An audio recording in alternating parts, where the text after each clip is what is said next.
cada estudo que a gente faz sobre a questão da tefilá, a gente entra num mundo desconhecido que vai se tornar íntimo. Tá? Então, era essa a ideia da gente fazer o estudo da tefilá, porque muitas pessoas, 99% ainda hoje, 99% ou 90% do povo judeu, ou das pessoas que são religiosas, elas estudam as alahot das tefilot. É muito triste isso. A gente aprende a rezar, a gente aprende a fazer todas as rezas, porque passado, tradição, a tradição, ou porque a gente vai para uma sinagoga há muito tempo, a gente vai fazer porque o outro faz, e aí você pergunta, por que você está fazendo isso? Aí a pessoa fala, não, é porque... Não faz pergunta, a gente faz isso aqui. Então, na verdade, a gente não tem o conhecimento por que fazemos isso. Da onde tiramos isso? E a gente pensa que tudo já está mastigado, né? Mas, na verdade, que a gente vai ver tempos e tempos uma mudança. A tefilá no período dos patriarcas, a tefilá no período do povo de Israel que estava no deserto, a tefilá do povo de Israel que estava no Egito, depois da saída do Egito ao deserto, depois da entrada com Yeshua Binun, com Mishkan, antes do Matan Torá, recebimento da Torá. E como é que o povo judeu, o povo de Israel, se guiava na questão da tefilá? Ela existia ou não existia? Né? De cara a gente já sabe que vai existir. Mas como é que são as mesmas tefilotas que a gente usa hoje nos figurinhos, a gente tem os sidus, né? Como é que a gente vai fazer se houve alguma alteração? Então, a gente está, desde alguns meses atrás, há um mês e meio, a gente está estudando passo a passo como é que funciona a estrutura da tefilá. Tá? As tefilot foram fixadas para a lembrança dos korbanot tamid. O que é o korban tamid? Ofertas, sacrifícios contínuos que eram realizados no templo. E havia por dia continuamente 2 sacrifícios. Um era oferecido no Korban Tamid Shachar, que era pela manhã, e o outro era o Korban Tamid Ben Arbai, que significa pela tarde. Depois do meio-dia em diante, depois do meio-dia, 1 hora, até o entardecer, se oferecia o Korban Ben Arbai, que depois vai ser substituído pela Minha. Tá? E à noite, todos os restos dos sacrifícios da manhã e da tarde, eles tinham que ser consumidos pelo fogo, no Mishber, tá? No altar. Então, passava a noite toda, do entardecer, esse horário agora aqui em Portugal, até às 5:30 da manhã. Então, quando terminava todo o fogo, consumir todas as oferendas de sacrifício. Então, a gente já tem uma ideia como é que funcionava o sacrifício no período do templo. Os sacrifícios no período do templo, do Mishkan, do tabernáculo, foi estabelecido pela Torá, Moshe Sinai. Kadosh Baruch Hu deu as alahot para Moshe Rabbeinu, e aí a gente foi feita os sacrifícios conforme foi que a gente conhece. Então, dizem os nossos sábios que as tefilot, as orações, elas foram fixadas logo depois, né? Logo depois da destruição do segundo templo. Tá? Então, os nossos sábios vão fixar isso como base, essas tefilot, como base dos sacrifícios que eram usados no templo. Então, a Guemará vai trazer uma opinião que o Korban Tamid Shel Shahar, que hoje é a Tefilá Shaharit, ela vai ser trazida desde manhã, do começo, primeiros raios do sol, e até a metade do dia, que é meio-dia. O Shaharit termina praticamente 11h30. Mas até meio-dia a gente já pode fazer os sacrifícios para o Minha depois de meio-dia. Em base, o resto do sacrifício, como eu falei, né, ficava no Mishkan, queimando a noite toda. Aí a gente vem uma dúvida bem interessante. A Tefilá, o Korban Tamid de Shahar e Ben Arbai eram obrigatórios. Tá? É obrigatório. Sim. E a Tefilá da noite, que seria o Arvit, não é obrigatório. Vamos segurar isso aí, né? E como é que foi se desenvolvendo a oração, as orações, tá? E a gente vai entrar nessa discussão que foi se é obrigatório ou não a Tefilá do Arvit. Existe uma discussão muito forte no Talmud até que ponto a Tefilá de Arvit é obrigatória ou não. Ou o que significa obrigatório? Se tem o mesmo nível de Shaharit e Minha. O Talmud tem duas opiniões, um conceito que chama Rová. Rová é uma coisa obrigatória. Tá? Em hebraico, Rová é algo obrigatório. Então, a gente vai ver que o que é Rová? Significa que Shaharit e Minha são Rová. São obrigatórios. Absolutamente. A Tefilá Arvit deve fazer, mas não está no mesmo nível da obrigação. Como demonstra o Talmud. Aí ele vai falar esse nome desse status que a Tefilá de Arvit vai estar, ele chuta. No final, os sábios vão dizer, sim, vamos fazer esses 3 tefilotes, porque os nossos patriarcas, né, que a Guemará vai trazer a segunda opinião, vai dizer, não. Quem fixou esse tefilot foram os nossos patriarcas, Abraão, Isaac e Jacó. E eles tomaram como obrigação. Abraão acordava de manhã, fazia sua tefilá. Isaac fazia sua tefilá pela tarde. E Jacó fazia sua tefilá pela noite. Por mais, BCD que no Mishkan, ou no templo, no Beit HaMikdash, havia a oferenda obrigatória, que era o sacrifício, o maaseh, mas também o tabernáculo no templo também tinha o serviço da queima dos sacrifícios e do resto dos sacrifícios que não foram sacrificados.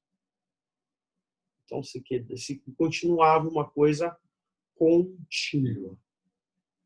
Korban Tamid quer dizer sacrifício que é feito todos os dias. Hagim, nas festas, no Yom Kippur, no Rosh Hashanah, na alegria, na tristeza, sacrifícios constantes. Por exemplo, a própria Guemará vai trazer um episódio quando o templo estava sendo destruído, o segundo templo estava sendo destruído, os romanos estavam entrando em Jerusalém e dentro do templo, da monte do templo, tinha um elevador. Esse elevador botavam os animais lá embaixo e aí eles puxavam e subiam o elevador com o animal. E aí pegavam os coanins, tá? Faziam sacrifício, porque era um sacrifício contínuo. Só parou, tá, com uma situação. Quando os romanos tiraram a ovelha, o animal caché, que pode fazer sacrifício, e botaram um porco. E aí terminou o sacrifício de Corban Tamid. Tá? Então é bem interessante a gente saber desse lado histórico. Ele trazia, e esse nome era conhecido como avodá. Era um trabalho. E quem eram as pessoas que eram obrigadas a fazer os encarregados para fazer esse trabalho? Os coanins. E quem eram os auxiliares do coanim? Os levinos. Os levis. Levinos. Então a gente vinha que tinha o trabalho dos coanins e os trabalhos dos levinos. Qual era a missão de cada um? Qual era a missão de cada um? O Cohen ia lá, fazia xeritá, matava o sacrifício, derramava no mishbeach, depois ia queimar. No dia de Yom Kippur, o Cohen Gadol ia fazer sacrifício, esperar as cinzas no povo, né? E aí essas cinzas iam purificar, e ele próprio ia ficar impuro. Tá? A gente vai ver situações durante agora, na metade desse ano, agora está terminando um ciclo, como estamos chegando ao verão, daqui a pouco Tammuz, Av, depois Elul, Rosh Hashanah. Então a gente vai se deparar muito com essa linguagem que a gente vai ver agora. Então, eles faziam o que no Beit HaMikdash? O que eles faziam? Como eu falei, os Kohanim faziam sacrifícios, eles traziam os Korbanos Tamid. E o que os levis faziam? Limpavam os restos. Limpavam os restos. Auxiliavam os Kohanim. Auxiliavam os Tipo o médico e Kohanim. o enfermeiro. O enfermeiro não, os auxiliares de enfermeiro. Na verdade, os leviim, quando eles estavam com os Kohanim, ele não era segunda classe, tá? A gente não vai imaginar que é todo. Primeiro que os Kohanim são da tribo de Levi, tá? Porque Moshe Rabbeinu foi o sacerdote, primeiro sacerdote, depois passou para os irmãos. Então, ficou parecendo uma coisa acima, né? Mas na verdade eles estão no mesmo nível, tá? Os leviins, eles ficavam para cantar louvores, eles cantavam entonações quando estavam fazendo os sacrifícios. Então eles estavam como o papel de anjos, né? Os anjos fazendo tefilá, né? E essa era uma das coisas especiais. Agora, trocando em miúdos, é muito bonito essa história, Rabino, mas o que vai atingir a mim, que estou aqui em Portugal, estou em Israel, estou no Brasil, né? E eu estou visitando cada casa dos meus alunos aqui no norte de Portugal, já estive em Lisboa, já fui no sul, enfim, estou indo em cada casa e dando aula para os meus alunos. E eu essa semana falei o seguinte: quando se terminou o serviço no templo, houve uma preocupação dos rachamim, dos nossos sábios, como é que vai preservar o serviço, né? Eles dividiram em duas ideias, e é muito importante a gente entender essas duas ideias.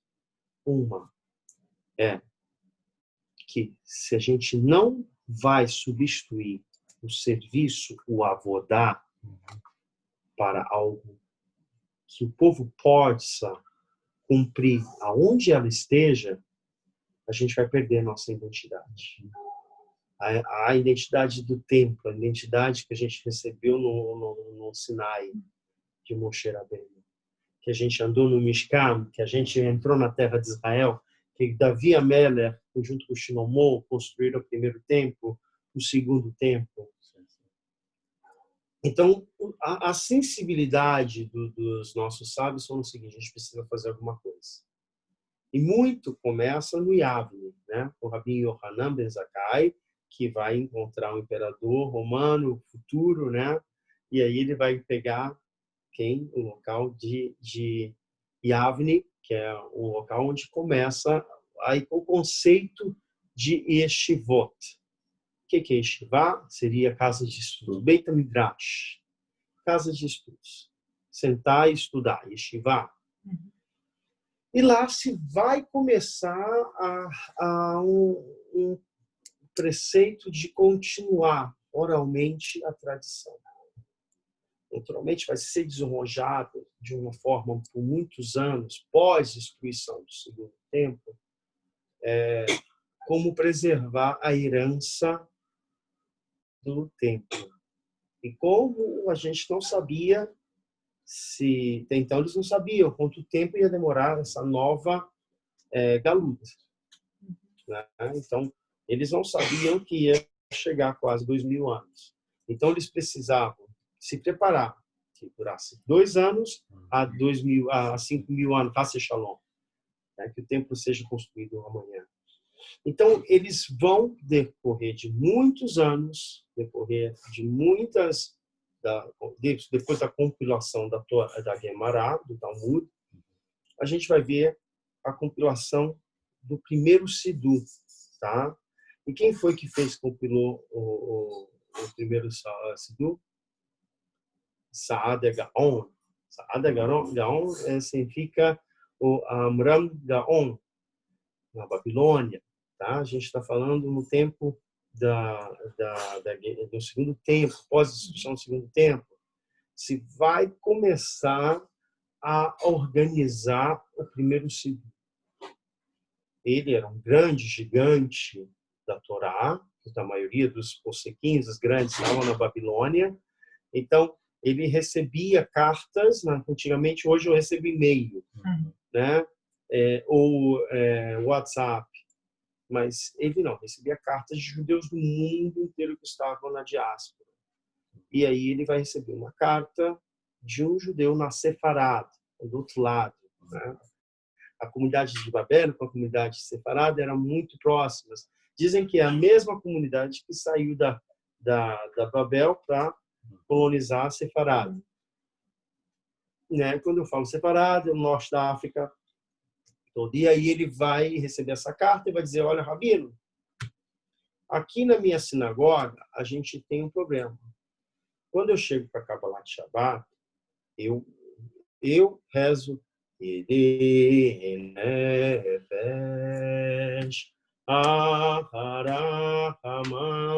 mas o Jacó, ele fala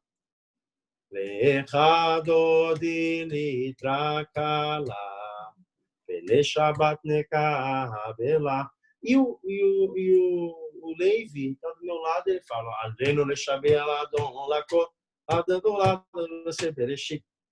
tudo ao mesmo tempo. Então, quando eu estou fazendo a Midá, ele está fazendo Kriyat Shema. Quando eu estou no Kriyat Shema, ele está fazendo Adon Olam. Isso para vocês entenderem como é que era a desorganização. Se ele passava por uma outra vila, ou uma outra gueto, um outro melado, ou uma outra cidade, uma outra judiaria, ele tinha problema, porque a tefilá era totalmente diferente. Então, houve a necessidade de fazer a compilação do Sidur. E no Sidur, se vocês querem aprender o que era o serviço do templo, e como que a gente vai aprender como é que é o serviço do templo, é só pegar o Sidur. O Sidur não é um livro qualquer. Foi uma herança dos nossos sábios que, para salvar o serviço sagrado no templo, que compilaram. Então, tudo que a gente vai ver lá no Sidur é como se a gente estivesse fazendo o sacrifício no templo. Pronto, vamos seguir, tá? Como eu falei, os levíns, quando eles estavam fazendo os sacrifícios, os coanim estavam fazendo sacrifício, os levíes estavam entonando um salmo. Alguém que acompanhou comigo essa filota online, pela internet, ou quem vai para a sinagoga, depois do Kiryat Shema, depois Amidá, a gente vai, né, sair para uma outra fase. Essa fase é fazer o salmo do dia, né? Sefaradi e Ashkenazi têm peculiaridades, são diferentes, né? Mas todos, tanto Sefaradi como Ashkenazi, Marrocai, Temani, todos eles têm a obrigação, é um costume que foi traçado no período de quem? De Rambam. Tá? Mas, na verdade, isso demorou muito para chegar até Rambam, para que ele possa botar como decreto. Tá? Porque tinha pessoas, como eu falei, os leviíns, eles entonavam salmos. Primeiro salmo, primeiro, como é que está escrito no Sidur? Vamos botar lá. Hayom Yom Rishon Shel Shabbat. Né? Se você for lá no finalzinho, depois da Midá, é interessante ter o Sidur na mão, que a gente vai trabalhar muito nisso. A gente vai ver, tá aqui. Depois das súplicas do Tahanu, que a gente vai confessar, né, bater no peito, né, quando for dias de fazer isso, quando não for dias a gente não vai bater. Isso é uma outra aula que eu vou estar explicar para vocês entenderem. E não tiver a leitura da Torá, o Sefaradi ele vai falar, né, tá aqui. Ele vai falar Beit Yaakov, ele vai Tefilat ele David, depois disso ele vai falar o salmo do dia, tá? Hoje que salmo foi hoje? Ayom Yom Echad Beshabbat Kodesh. Hoje foi o primeiro dia de Shabat. Isso para Sefaradi. Para Ashkenazi, eles também falam, mas de uma forma diferente, tá? Então, a gente vai ver todas as linhagens judaicas, Sefaradi, Ashkenazi, Marrocai, Temani, Tarqui, todas essas culturas onde a gente teve na Galuta da Galuta, a gente tinha esse costume de ler os salmos. Por quê? Porque a gente imita os levins que faziam o sacrifício, os coanim faziam o sacrifício, e os levins faziam a entonação dos salmos. Então, houve esse cuidado muito grande de agregar na tefilá, tá? Agora, e isso é uma coisa tão antiga que já se constava nos sidurins dos guionim. O que é os guionins? São os primeiros rachamins comentaristas da Guemará. A gente está falando de 2000 anos. Então, os primeiros sidurins, tá? Textos sagrados, tá? A gente vai falar aqui, Amram Magaon, ele vai organizar a reza, mas já existia o conceito Sidur. O que é Sidur? O que é Sidur? Vem da palavra Seder. Seder de peça que a gente faz, Seder, né? Então, Sidurim seria as organizações das nossas tefilot. Então, a gente aprendeu que foi a Amram Gaon que vai estabelecer essa ordem. Tá? Rambam, no seu livro Yad Hazaká, tá? Nehot Tefilá, ele vai ter... Yad Hazaká são 5 livros, tá? Que vai ter um dos livros a ser Yehot de Tefilá. E ele vai trazer um conceito muito legal, Maimônides. Na Agur, Miksav, Amar, Likro. E acostumarás, né, ao povo ler. Então, como eu falei quase agora, a gente viu que era um costume de algum grupo que fazia os salmos imitando os leviíns no período do segundo tempo, ou do primeiro e do segundo. Aí Rambam vai decretar, não. todo o homem de Israel vai fazer a leitura. Então, é muito importante, quando a gente vai fazer a leitura desses salmos, a gente tem que sentir um grau de santidade muito alto comparada aos leviínos. Tá bom? Até aqui vocês estão entendendo, né? E nos dias alegres, a gente não vai falar, não vai dizer o salmo Lamatzea. Logo em seguida vai ter um salmo lá, Lamatzea. Por quê? Nesse dia, nesse salmo, vai ter momentos que a gente vai dizer, dias alegres, tá? Purim, casamentos, Brit Milá. A gente não vai falar isso, porque nesse salmo vai dizer que nos dias de desgraças eu te chamo, eu te invoco. Então a gente não tem sentido falar um salmo como esse, que a gente não é desgraça, é uma alegria.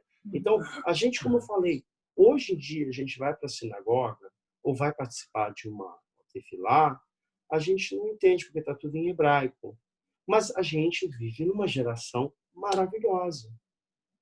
Maravilhosa, por quê? A gente pega a maioria dos sidurims, tem transliterado, tem em português a tradução. Mas antigamente não era tudo em hebraico. E aí como é que ficava? Então as pessoas iam, tipo assim, um telefone mudo, né? Falava que negócio, a pessoa seguia, fazia até, mas não entendia. O nível de comprometimento com a tefilá era muito baixo. Muito baixo. Então, há diferenças, tá? Dos textos, tanto Ashkenazi como Sefaradi, que são duas colônias judaicas muito grandes no mundo inteiro, há diferenças.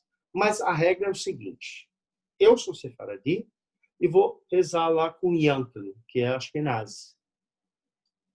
Então, no meu entendimento, eu vou ter que fazer seguir o costume que eu estou indo.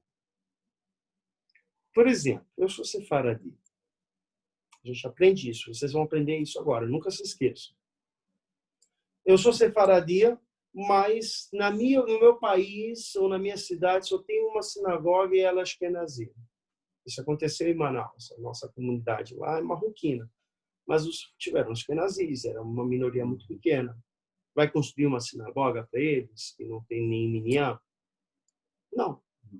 Então, eles não deixaram de ser Ashkenazi, têm os costumes Ashkenazi, mas dentro da sinagoga, eles rezam como Sefaradi. Tá? Vice-versa. Eu sou o único Sefaradi lá na Polônia. Né? E aí eu vou na sinagoga Ashkenazi, então eu tenho que me adaptar ao costume daquilo que eu estou estudando ou daquilo que eu estou vivendo. Tá? É muito importante a gente saber essa regra de ouro para sobreviver em qualquer lugar. Agora, se você vai vir naquela cidade e essa educação é boa e é Ashkenazi, vai ser muito difícil que os teus filhos não mudem o costume. Isso acontece hoje com qual situação? Ashkenazi Sefaradi, quando vai estudar numa Yeshiva Chabad, ou a sinagoga lá só é Chabad. Ele não deixa de ser Ashkenazi ou Sefaradi, mas ele vai virar racídico do Chabad. Então, a primeira geração ele vai ser, não, sou marroquino, sou Sefaradi, sou Halabi, mas eu rezo no Chabad. Talvez a primeira geração ainda continue como Sefaradi, mas a segunda, os teus filhos, eles terão sobrenome Sefaradi, ou sobrenome Ashkenazi, no caso Hassidut, né? E aí, mas eles vão ser Nussa, vão ser costume Rabat. Eles só conhecem aquela realidade. Então aqui todo mundo está entendendo, né? Eu não estou falando Gibrit aqui, né? Vamos lá. Como eu falei, há outra opinião, né, nessa questão. O meu costume é Sefaradi, eu não quero perder esse costume, mesmo que eu vá rezar na sinagoga do Yankee, lá em Golden Green, em Londres, ou vou para Brooklyn, por causa do corona, não é bom nem ir para nenhum outro lugar. Né? Ficar lá na terra de Israel, que agora está ficando melhor as coisas lá. Eu vou, na verdade, não esquecer meu costume. E aí eu vou falar em voz baixa aquelas orações que é costume feito pelo Sefaradi. Eu nunca vou chegar dentro de uma sinagoga que é Ashkenazi ou vice-versa, dizendo, ai, Tati! Você Sefaradi, o pessoal vai te jogar lá da janela, ou você vai lá, ai, Allahu Akbar, não vai falar isso. Entende? Allahu Akbar é para os árabes. O pessoal vai ficar com medo lá dentro da sinagoga. Né? Então, é importante a gente ter essa noção. Tá? Vamos seguir o raciocínio da Tefilá. Após os salmos, a gente vai fazer uma oração que é muito especial. E quem não conhece essa oração, ela vai achar que é uma oração chata sem entender. Por que ela está nesses textos? Entendam, senhores e senhoras, que a Tefilá não foi compilada para preencher vácuo. Cada Tefilá tem um fundo alárrico, um fundo místico e um fundo histórico. Seguindo o nosso raciocínio, tá? A gente vai ver que logo depois, continuando a fazer um resuminho bem interessante, a gente vai ver que tem a oração, a gente vai começar os korbanot de manhã, o Birkat HaShahar, que a gente falou, né? O Birkat HaShahar, depois os Zimbra, aí depois a gente vai subir para falar o Shema, e aí a gente vai fazer a Midá, e da Midá, chegou lá no topo da Tefilá, a gente vai começar a abrir para leituras das Torás semanais, 2 vezes na semana, se ler na Torá 2, 3 vezes na semana, tá? Vamos lá, quando é que é? Primeiro, né, a primeira leitura da semana é na segunda, no segundo dia, tá? No segundo dia de Shabbat, da semana, e a outra leitura é na quinta, tá? Então, esses 2 dias na semana, na segunda e na quinta, por favor, vamos botar no silencioso. Eles são, na verdade, para a leitura da leitura da Torá no Tzibur, para o público, tá? E a leitura principal, que é no Shabat. No Shabat, a gente lê a leitura da Torá 2 vezes, tá? Depois do Shaharit, né? Aí a gente vai fazer a leitura da Torá e depois no Musaf. Então, a gente entendeu isso, mas na semana, vamos concentrar. Na semana, a gente vai ler a Torá. Depois da leitura da Torá, a gente vai fazer o Tahanun, se é dias que se pode fazer o Tahanun. Depois disso, a gente vai fazer, acho que a Nazi vai direto para os Salmos, tá? O Sefaradi tem Le David e Beit Yaakov, e depois vai para lá os Salmos. Terminou os Salmos, como a gente falou agora há pouco, Baruch atah Adonai Eloheinu melech haolam shehakol nehiyat bivaro. A gente vai ver uma nova situação que vai acontecer. A gente vai falar uma tefilá muito importante. Na verdade, essa tefilá é uma perachá. Tá? E eu vou me concentrar nela, é uma observação. Tá? É uma observação muito importante. É o que chama Pitum HaTitoret, tá? Pitum HaTitoret, que quer dizer, antes disso a gente vai falar em Kelohenu, en Kadonenu, en Kelmalkenu. Antes de chegar nessa oração do Pitum HaTitoret, a gente vai fazer em Elohenu, quem é como nosso Deus, quem é como nosso Salvador. Tem uma música em ladino, para a gente entender um pouquinho a tefilá. Tá? Aí depois a gente vai fazer essa oração, que na verdade é uma perachá. Muito importante, e tem certa conexão com a nossa... Foi usada essa perachá muitas vezes no começo da pandemia. Por quê? Quando o povo teve uma maldição, né? Uma mortalidade, né? O anjo da morte veio com a peste, a pandemia, e veio dizimando o povo de Israel. Não tem. Vocês lembram disso, né? Na Perachá. Que ele veio, o anjo da morte cefou todo nele, e quando chegou na cara de Arão, parou. E aí, ele viu o anjo da morte, e o anjo da morte não parou. Não parava para ninguém, mas para Arão, parou. Por quê? Arão tinha o Ketoret. Incensário, né? Seria essa palavra. A mortalidade só cessou quando ele fez o incensário. Arão era o sumo sacerdote. Qual é a pessoa que estava entre a vida e a morte? Podia parar a morte. Que nível de Kedushá a gente vai falar?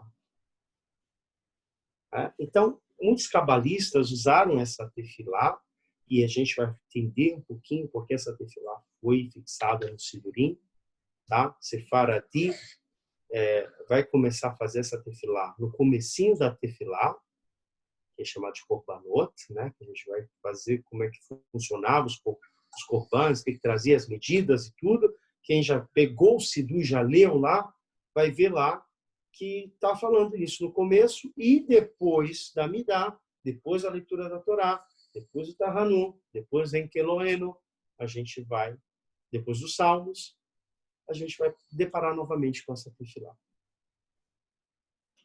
Ela, na verdade, já dizemos que ela é um princípio da tefilá, novamente, né, a gente já falou ela, novamente, ela era usada no Beit HaMikdash, trazia também uma parte do Shaharit, ela só pode ser usada duas vezes ao dia, né, no Shaharit e na Mihá, nunca vai fazer essa tefilá à noite, né, e ela era para relembrar as medidas do Korban Tamid. A gente falou há pouco, que é o Korban Tamid, o sacrifício direto, diário. Qual era a medida? Mané. A medida, a porção. E essa porção, todos os dias, o mané era trazido uma quantia exata do mané para ser dividida entre Shaharit e Nihá. Tá? Para vocês entenderem. No Korban Tamid de manhã, Shah, e no Korban da Mihá. Mas, como é que a gente vai acrescentar isso no Sidurim? Algumas Hassidutes não botaram esse texto no Sidurim deles. No Sidurim, o Sidur do Hassídico é Sefat. É Sefaradi, mas é Sefat. Sefat não é como o Sefaradi. Não é Ashkenazim nem Sefaradi. Ele vai ter textos que vão tirar, porque é mais relacionado ao lado místico esse Sidur. Tá? E ali a gente vai entender que eles tiram. Porque essa oração é muito poderosa. Quem faz essa oração, né? O Ketoret, esse Ketoret vai trazer a história, ele vai aparecer nas folhas da Guemará, numa Sechet Ketut, e quem vai dizer que é uma espécie de estudo da Torá. Ou seja, quem não é uma perachá ou uma oração, é um estudo oculto que só os grandes rabinos, por isso é o lado mais místico, eles têm muito temor dessa tefilá, e foi usado em todos os momentos de pandemia, quando o povo de Israel estava. Então, até o exemplo de Arão a Cohen, que quando estava lá, a morte não poupava nem justo, nem rachá, Tzadik ou Rachá, passava, quando deu de cara com Arão, ela parou. Só para vocês entenderem a situação dessa tefilá. Tá? O Ketoret, né, vai dizer que cada elemento que era usado para o incensário. Tá? E aí o Zohar fala que quer dizer que o Ketoret é como se fosse também uma forma de louvar ou alabrar, né? Por meio da recitação dessa tefilá. Né? Todas as pessoas que falam essa tefilá é uma forma de recitar por meio de tefilá. E quem faz essa tefilá todos os dias é uma forma de se salvar de desgraças. Hasse Shalom. Deus nos livre. Ou Hasse Halila. Não é uma desgraça. No campo em geral de Clara Israel, também protegeu de desgraças, mas no lado pessoal. Olha como é que é tão profunda essa tefilá em si. Então, a Guemará e o Zohar vai dizer, gente, tem gente com áudio, está atrapalhando.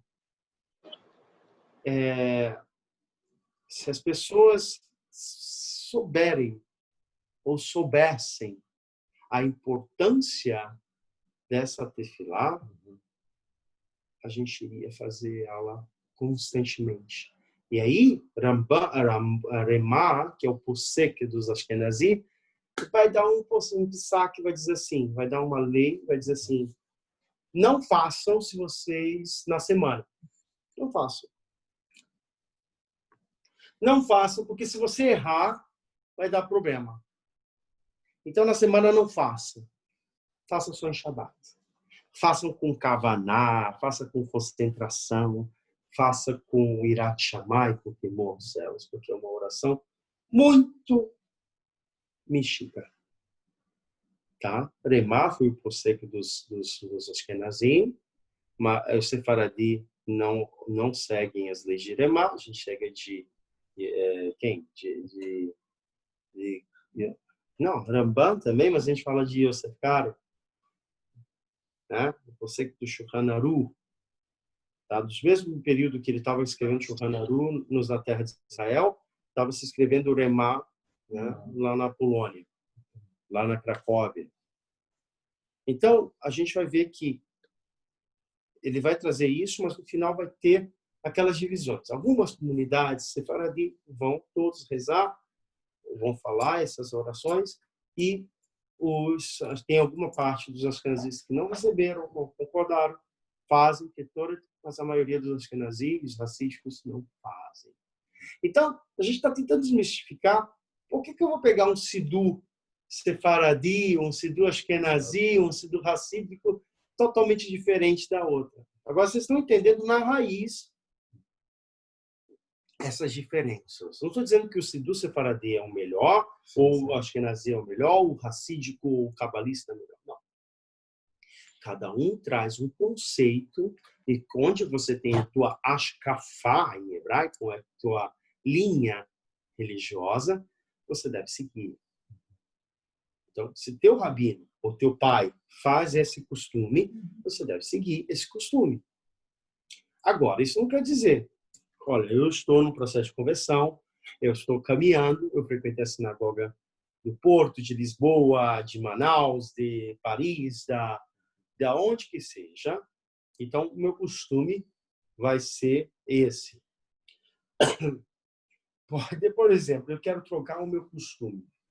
Por muitos anos, eu fui sefaradi, tá? Nasci sefaradi. Mas eu fui morar na Rússia. Lá na Rússia, lá é racídico. Ou fui morar lá em Nova York, lá no Unorthodox, lá na comunidade Sátira. Tá?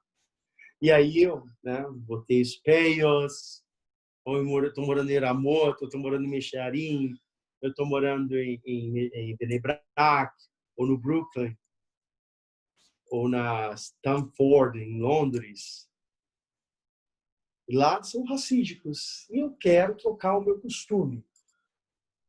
Eu me identifico com a raça idosa. Como é que eu vou fazer para trocar esse minag? Né? Eu tenho que ir perante um Beidim, com 3 judeus, tá? Quando fala 3 Beidim, não é que eu vou no juiz. Quando você tem 3 judeus, Shomer Shabbat, e come kashrut, eles fazem como chama, e você, eu, Yaakov, Abu Hatzira, agora eu me chamo Yankele Bundestein. E aí, Shazam. Né? Acabou. Né? Então, ele deixa de ser. Né? Mas não é permitido trocar minagim toda hora. Cansei. Agora eu quero virar Yankele. Agora eu quero virar... Quero virar o Caliba. Né? Tá lá batendo. Quero ver qual é o outro lá? O Breslev, os Breslev, que ficam lá, Abinafma, não pode, tá? Você não pode fazer essas mudanças constantemente, porque vão te chamar de louco. Uma pessoa inconstante. Então, a gente entendeu esse lado, tá? do Ketoret, tá? Agora, Ashkenazi, tem como eu falei, a gente não tem, eles não costumam fazer no dia da semana. Agora, Sefaradi tem um costume muito interessante que remonta ao período da Babilônia. Então, para não se esquecer as medidas do necessário, do Kobanot, o que eles faziam? Contavam. Então, quando você vai ver na Mihá ou no Shaharit, quem está rezando, quem é uma pessoa bem observadora, vai ver lá. O Rabino Abraão está lá. Stein. Aí faz. Então, quando a gente faz isso, a gente está contando as medidas. Tá? É um minhag, é um costume. Senhores, chegamos, terminamos, né? Eu quis falar do negócio, não terminei agora a aula, não. Tá? Seguindo o raciocínio do Sidu. A gente fez o Ketoret, e a gente vai entrar no Alenu Leshabea. Alenu Leshabea Ladon Lakor, né? E Alenu Leshabea, para quem a gente não conhece, eu desafio vocês a lerem o Alenu Leshabea. Em si é uma tefilá. Em si é uma tefilá muito importante, que vem dar um conselho. A gente está saindo de uma tefilá. Mas a Kadosh Baruch está dizendo que devemos sempre louvar a Deus. Olha isso que é Alenu Leshabea. Que a gente nos afaste da idolatria. Que a nossa esperança de ter Geulah é contínua. E que quando a gente sair como judeu na rua, a gente não possa ser contaminado com a idolatria. Que Deus possa guardar os nossos olhos, os nossos ouvidos e nossa boca da Lashonará. Tá? E que a gente tenha esperança de ver Mashiach em nossos dias. Que a gente possa ter esperança de construir um templo. Tá? E a gente vai fazer a Alenu Leshabea, seja no Shaharit, na Mihá, no Arvit, em dias tristes, nos dias alegres, no Rosh Hashanah, no Yom Kippur, nas Páscoas, nas 3 festas de peregrinação. Sempre a gente vai fazer o Alenu Lechabé, vai ter um ápice do Alenu Lechabé que a gente vai Va'anav nishtachavim mifemelecha me'amai Akadosh Baruch Hu. A gente vai se curvar. A gente vai estar se perder, como é que fala? Saindo da presença de Akadosh Baruch Hu para começar o dia normal, o dia mais profano, o dia mais hol. Eu acho que como é que significa hol? Normal, comum. Na tefilá, a gente acorda, vai botar o tefilim, vai rezar, vai se elevar. Que é o ponto máximo, é a midá. Mas depois a gente vai descendo, através dessas proteções, que são essas tefilot, e a última é o agradecimento, que é o Alenu Lechabé. Por isso é muito importante. Muitas pessoas não conhecem isso e acham que é o say goodbye. Não vou ficar no Alenu Lechabé, não. Reza um pedaço, já está no final, e aí, já está saindo fora. Não, senhores, Alenu Lechabé é uma tefilá que tem que ser lida com muita kavaná, concentração. Porque se você não faz isso, diz os textos místicos, você deixa a porta escancarada. Porque você abre uma porta na tefilá quando você começa. E você precisa fechar essa porta espiritual. Então, a Alenu Lechabé vai fazer isso. Por isso é importante, quando está no período de tefilá, e isso eu já falei para alguns alunos aqui, falei que não se pode fazer tefilá com o telefone do lado. É proibido. Você vai se apresentar perante a rainha Elizabeth, o primeiro-ministro Benjamin Netanyahu, ou aqui em Portugal, o Costa, conversando com ele. Não, você não vai fazer isso, né? Porque ele é uma autoridade.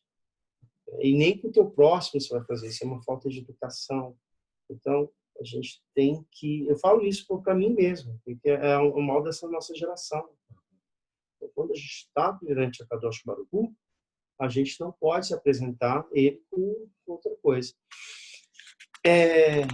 Vocês pensam que acabaram? Não acabaram, não. Tá? E aí eu vou trazer para vocês, tá, um conceito que a gente vai falar na semana que vem. E com esse conceito a gente vai terminar. Tá? A gente vai passar mais 20 minutos falando sobre isso, mas ainda tem muito para falar sobre o conceito do Kadish. Alguém sabe o que é Kadish? É a santificação. Kadosh. A santificação. É a oração dos mortos. Não. Está errado. Não tem nada a ver com os mortos. Não. Não, querido. Isto é Kadish.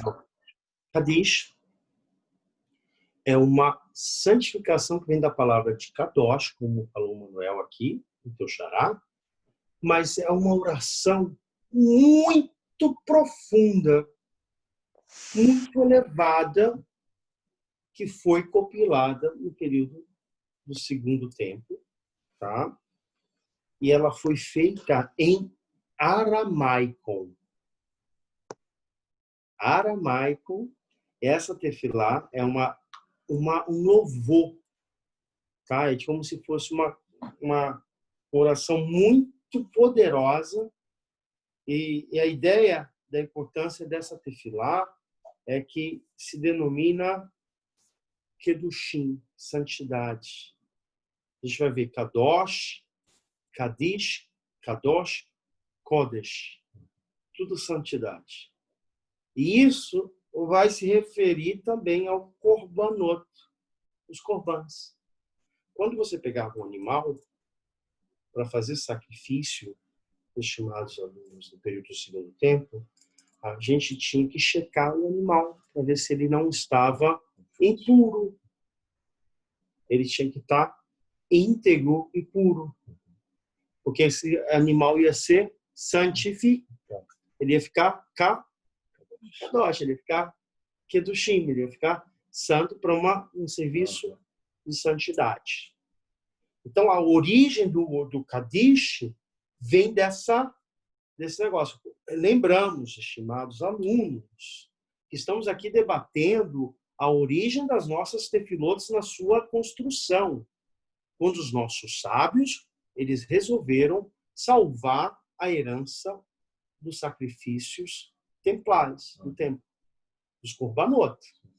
Então, quando se vai elaborar o Kadish, ele vai trazer a uma tefilá muito profunda. Tão profunda e tão pura e tão santa, que é a única tefilá que a gente pode usar ela para elevar a memória dos nossos antepassados, os nossos falecidos. Porque a Lenu Lechabé não vai fazer isso. O Kiryat Shema não vai fazer isso. A Amidah não vai fazer isso. Então, os nossos sábios, estimados alunos, eles compilaram uma tefilá muito profunda, muito mística, para que a gente possa se elevar. Faça uma pergunta e enquanto isso, eu já vou... Essa oração pode ser usada fora dos enlutados ou não? Não tem qualquer chance de ser usada só para isso? Muito boa pergunta, eu vou te responder com a aula. Ok. Quando os nossos sábios, os Rahamins, decretaram isso, essa tefilá, eles fizeram para que a gente tivesse Kevot HaShamayim. Kevot HaShamayim. Kevot é Kavod, méritos ao céu. Uhum. Tenha temor aos céus. Honrar os céus. Mas existe dentro dessa oração uma frase, e esse é o pulo do gato, meus senhores, que vocês jamais vão esquecer. Quando nós falamos Ikadal veikadash shemerapá, a primeira frase do Kadish, a gente está fazendo o quê? Vamos aqui pegar o Sidur. Vamos pegar o Sidur. Ali abre qualquer Kadish. Quem abrir, lê a primeira frase do Kadish. Em hebraico, e depois lê a tradução.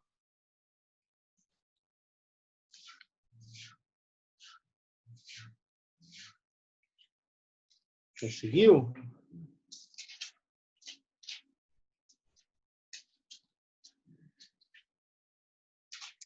Ikadal veikadash merabá.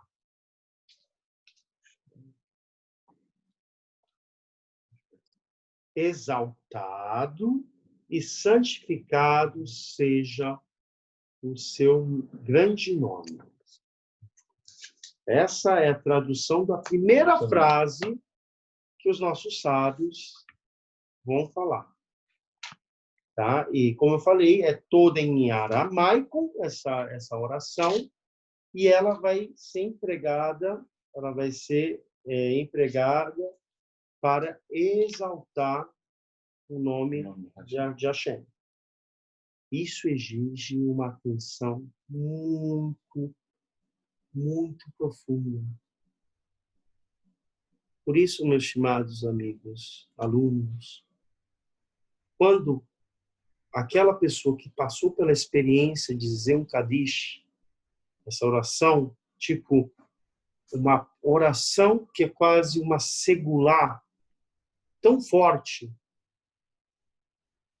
que só pode ser dita por 10 homens judeus adultos. Ela funciona na integridade dela, quando tem 10 homens. Então, quando a gente faz essa oração com kavaná, com a intenção, a gente consegue elevar a alma daquela pessoa que está falecida.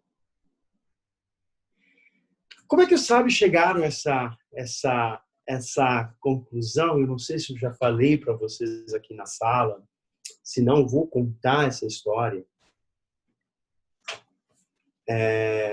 Os nossos sábios, e quem foi que foi o patrono do Kadish, tá? Breaking news, tá? O patrono do Kadish, nada mais, nada menos que foi Rabi Akiva.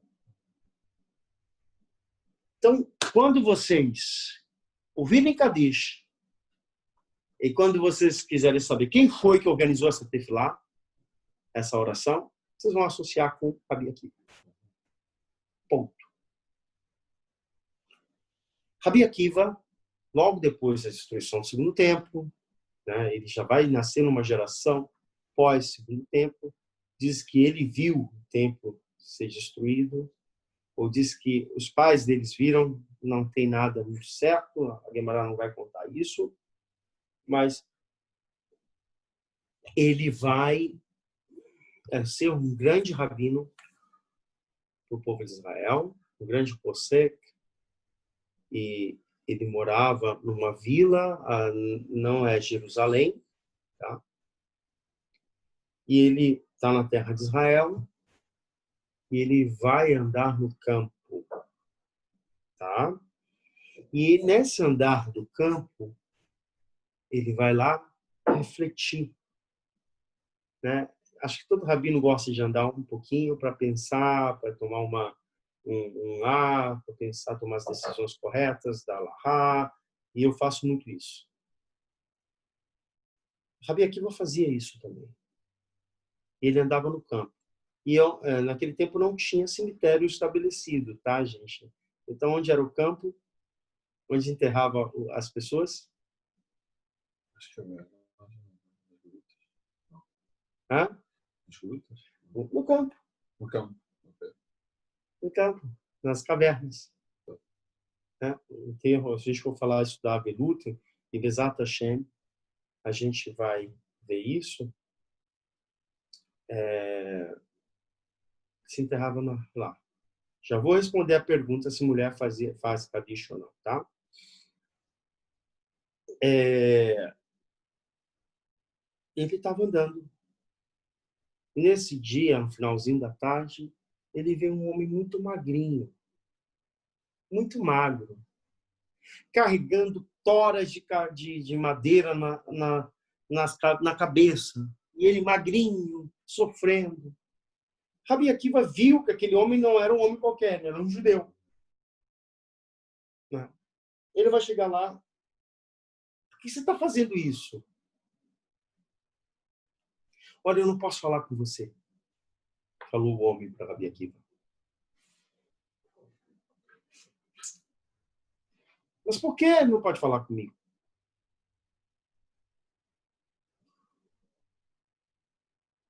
E ele vai responder. Você não vê que eu sou um espírito? Aí Rabi Akiva vai dizer, o quê? Né? Ficou subiu ficou arrepiado até a ponta do cabelo. Não, Rabi Akiva era um homem muito grande. Está dizendo que está faltando 5 minutos. Miriam, eu vou te responder só um pouquinho, tem que terminar o raciocínio. E aí eu já digo para você como é que vai a Lahá. Rabi Akiva vai dizer, mas por que você está assim? E aí aquele homem vai dizer, olha, em vida eu era coletador de impostos dos romanos.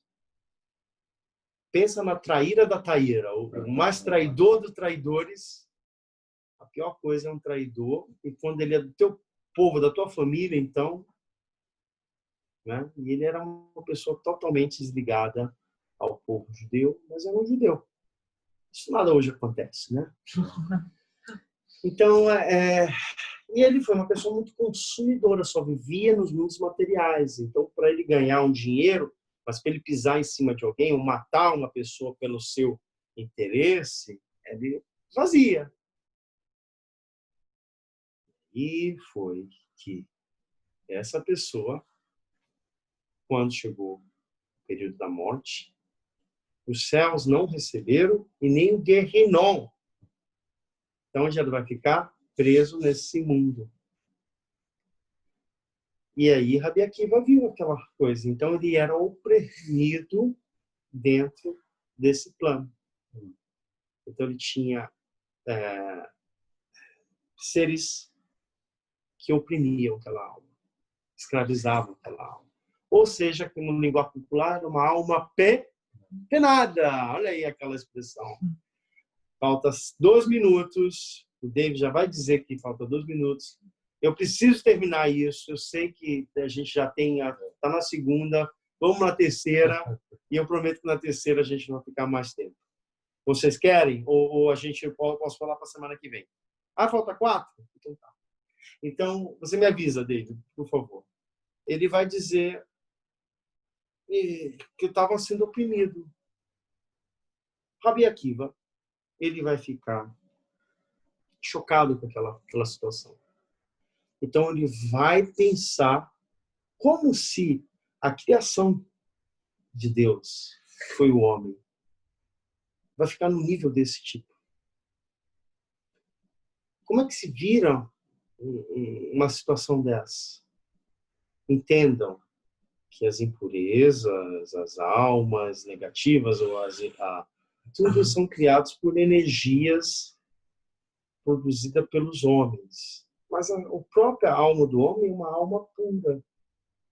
E a sua essência volta para onde veio. Então, esse é o caminho natural. Se Deus desse almas para cá, para esse mundo, essas almas precisam voltar.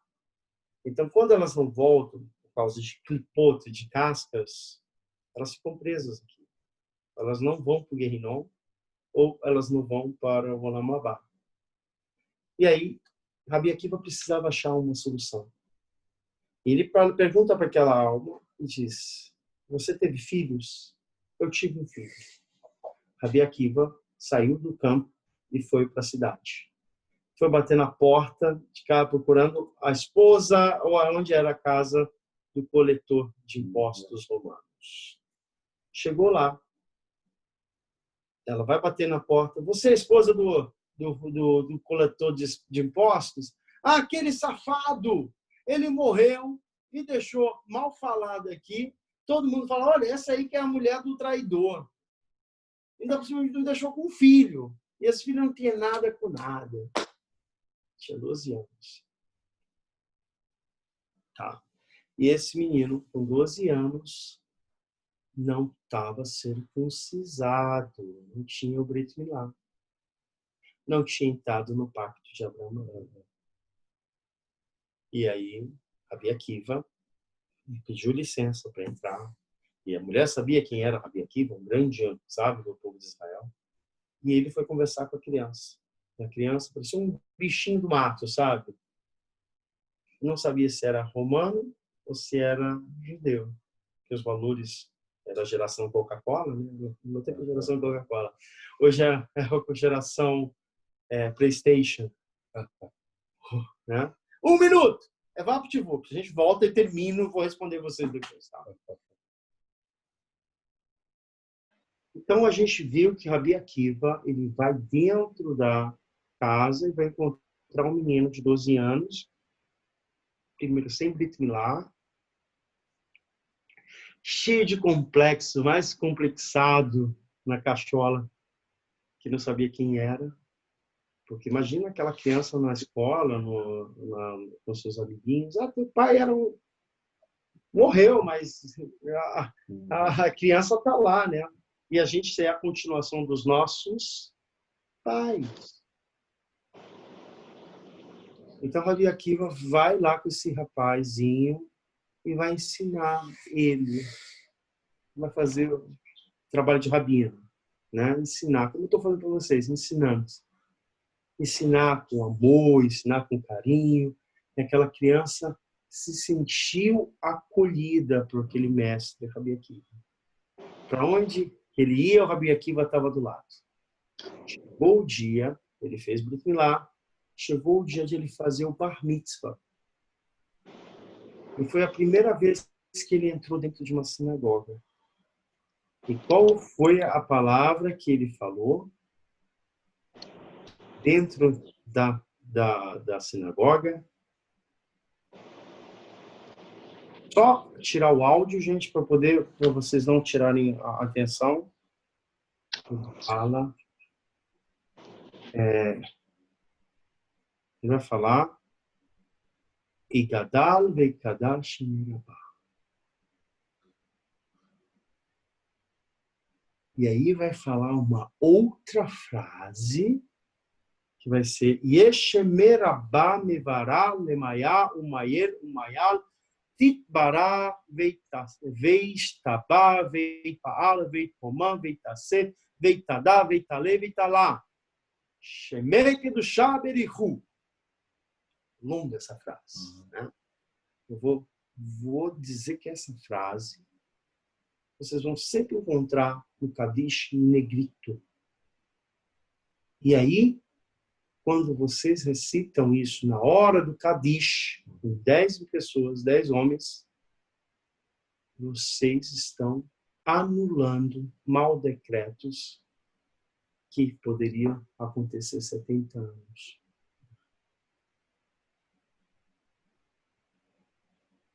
Decretos negativos contra a pessoa. O que eu acabei de falar para vocês? Que a gente é como os nossos papais, né?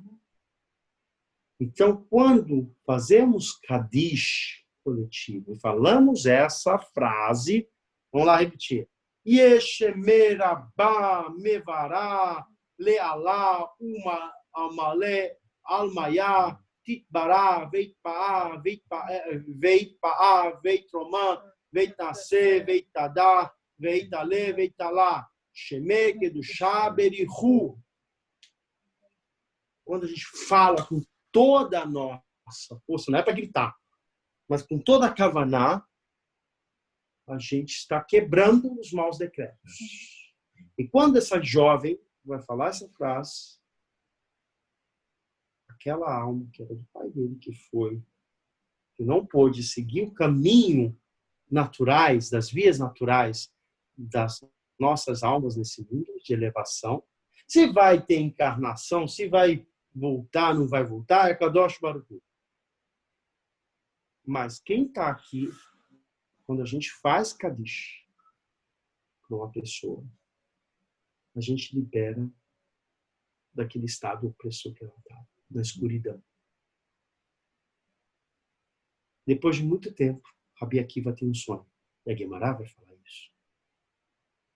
Que aquele homem magrinho volta com roupa branca de luz.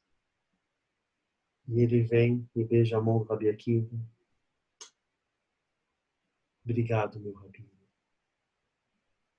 Meu filho vai estar vivo em mim, porque ele quando a gente está no mundo do Emeta, a gente sabe que tudo que a gente passa aqui, dinheiro, todas essas coisas é passageiro. Que o Emeta, é a Torá que nos chama. Então, quando ele faz isso, aquela alma vai encontrar o caminho da luz e vai seguir a luz de Akadosh Baruch Hu. Ela vai descansar. Ela vai ter os sonos dos justos. Olha como é que é. Até a pessoa mais rachá do mundo, a Kadosh dá o direito de consertar através dos filhos. Bevadai. A techuvá é no último momento. Agora imagina se a pessoa não tem alguém para dizer Kadish.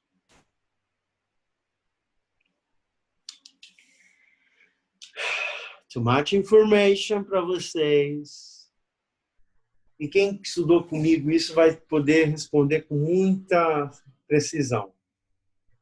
É muito importante, muita atenção, tá bom? Vocês não esquecerem. Girafa é caché? É verdade. Mas é bonito. Não posso comer a girafa, né? Pois não, é bonito. Posso comer girafa? Não é tradição judaica para comer ela? Que legal.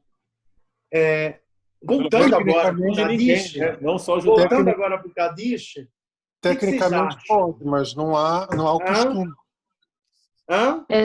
Não sabia onde faz a shehita. Não sabe onde fazer a Sheritá. Então a gente vai saber onde vai fazer o Kadish, a mulher? Não tem costume. Então a gente não tem o costume, perdeu a tradição se não houver. O judaísmo, ele é dinâmico. Tanto que hoje a gente vai ver, desde o período do Segundo Templo, até hoje a gente vai ter linhas. A gente vai fazer Shivim Panim, 70 faces, tem a Torá. Então, vai vir uma pessoa que vai dizer, um líder, um rebbe, vai dizer assim, assim que tem que ser feito. Então, a gente vai receber a tradição, vai ver a cultura do local, vai somar tudo isso, vai bater, vai balançar, e aí vai dizer, se não já tem 500 anos, 1000 anos que não tem essa tradição, é muito difícil eu acrescentar essa tradução. Rabino, uma pergunta, pode? Pode. Deixa eu só terminar o raciocínio e já vou lá com você. Tá? Então, a gente vai perder essa tradição. Então, a gente vai ver que, de fato, as mulheres, na década de 60, 50, elas eram, na religião, com todo respeito, era como se fosse a mulher para procriar. E assim, ela Shabbat fazer comida. Exato. Né? Hoje em dia, não é assim. Não é assim. Tá? Hoje tem mulheres que sabem muito mais Torá e até Guemará do que próprios homens. Uau! Assim? Então, sim, senhora. Que discutem e debatem. Tá? Eu só não concordo que a mulher tem que virar rabino ou raba. Tá? A mulher ela tem um papel muito importante. Tem mulheres de rabinos, que é rabanit, que sabem muito mais que até o próprio marido, que é rabino. Então, o papel da mulher no judaísmo é um papel muito mais profundo e mais sagrado do que o do próprio homem. Porque se o homem tem uma mulher que estuda a Torá, que ela escuta os shiurinhos, e hoje em dia é tão fácil por causa da internet, né? Que ela vai ter paz em casa, vai ter shalom bait, ela vai ter paz. E ela vai poder orientar o esposo. A gente não pode acreditar no conceito, eu falei, 70 paninhos, 70 fases. A gente não pode, se a gente não está no nível de um racídico que vai raspar a cabeça, é um nível para eles. E eles concordaram. Então não adianta eu, que estou no meu nível de aprendizagem, de caminhada, para saber o que é Kadish, quer saber.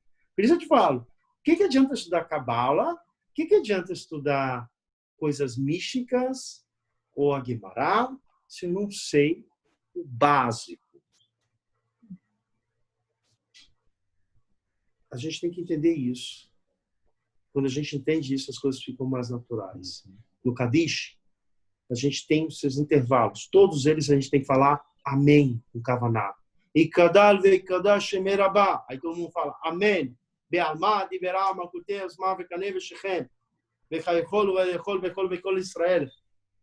Baga lá os macari veru amém. A gente vai ver que cada parte. Mas quando chega Yesh merabá mevará lemayá, a gente vai anular.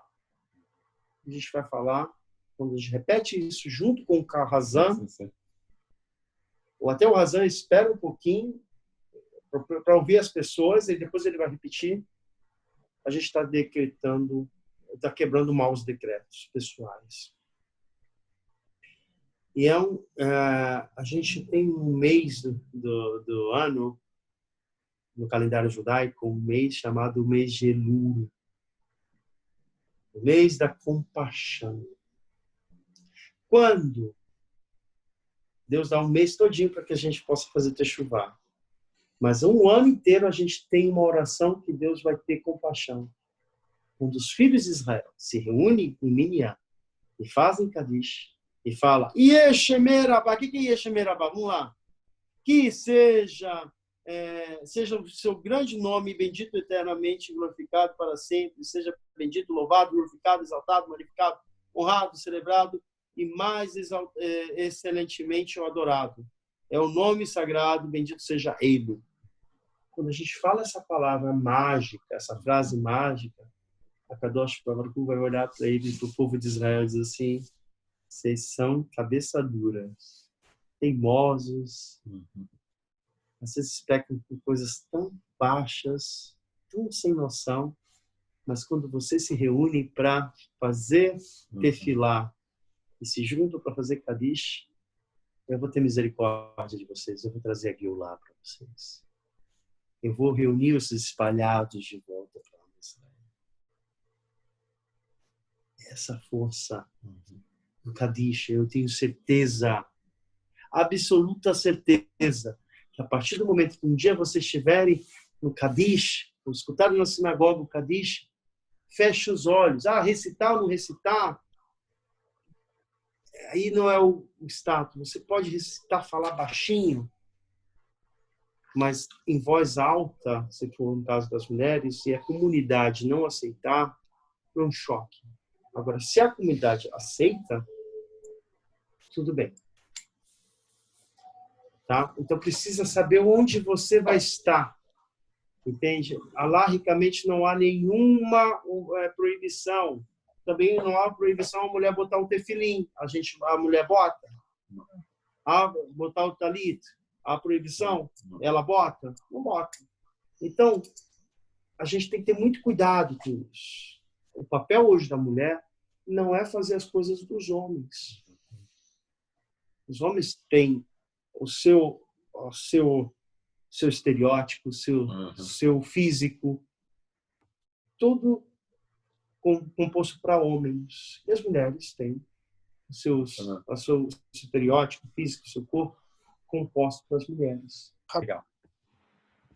Quando vocês pegaram o seu Sidur, quando eu era pequenininho, tinha o meu Sidur querido, né? Vocês vão olhar assim, meu Sidurzinho querido, porque você vai pegar, você vai ver, ele não vai ficar lá empoeirado no negócio. Quando você vê isso aqui, isso aqui foi porque isso aqui, você vai conseguir passar para você e para os seus filhos, para toda a geração. Então, essa é a nossa missão. O povo de Israel não é um povo do livro para ficar com o livro na estante, é para ficar na tábua. Minha pergunta agora, sem rodeio. O que acontece? Quando o senhor falou do Kadish, obviamente o senhor falou da tradição, que com o tempo, a tradição, obviamente, as mulheres faziam, depois algumas comunidades... Não, na verdade, a gente não sabe se as mulheres faziam, tá? Não sabe, né? Tá, ok. Mas quando fala que o Kadish, ele faz parte ali do minyan, do serviço regular, obviamente, quando eu entendo que o Kadish ele faz parte desse serviço regular do minyan, eu entendo automaticamente que está excluso as mulheres, não é isso? Não está subentendido isso? Não, por exemplo, a mulher ela pode participar da tefilá, deve. Se ela tem tempo, ela pode fazer. E o homem pode fazer individual ou não? O homem não pode fazer individual Kadish se não tiver minyan. Ok. Então, quando vocês lembram quando eu fazia a shaharit? Sim, sim. Você lembra quando eu fazia shaharit com vocês? Eu pulava essa parte. Eu fazia Kadish com vocês? Não fazia, porque não tinha minyan. Perfeito. Mesmo que tivesse minyan online, é uma discussão dos nossos sábios hoje. Eu não sou um posek alahá. Ainda tenho que estudar muita coisa quando voltar agora para Israel para poder um dia chegar a ser dayan, um dia chegar, se eu quiser seguir a vida rabínica, né? Para poder chegar a nível. E hoje em dia a gente já tem essas pessoas. Se os rabinos grandes de Israel chegarem e disserem, hoje, por causa da pandemia, que durou, Deus nos livre, Hassei Shalom, está durando 2 anos, e a gente não pode ir para a sinagoga, Deus nos livre, Baruch Hashem, agora a gente vai poder ir. Os rabinos iam decretar, nessa geração, que sim, que o serviço religioso podia ser feito Kadish.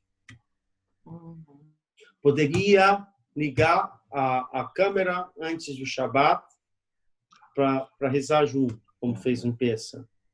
Mas os rabinos, nenhum rabino concordou. Os rabinos-chefes de Israel não concordaram.